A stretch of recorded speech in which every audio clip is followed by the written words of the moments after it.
In this video, I'll show you how to create color labels in Monday.com. Start by opening the board where you want to customize the labels. Color labels are commonly used inside the status columns to visually organize tasks, priorities, or approval workflows. First, locate the status column you want to customize. Click on any status label inside the column. A drop-down menu will appear showing the existing labels and colors currently being used. At the bottom of the menu, click Edit Labels. This opens the label customization settings.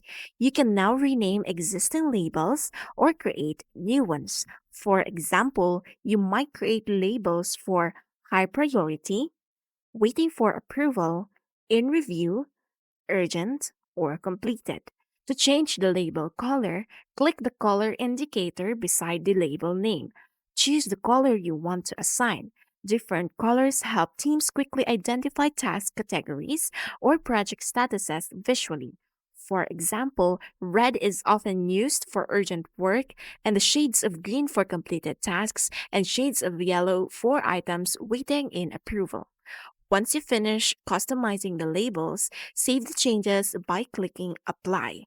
The updated labels and colors will immediately appear across the board.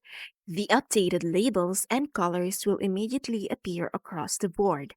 Using color labels consistently makes boards easier to scan and improves workflow visibility for teams. And that's how to create color labels in Monday.com.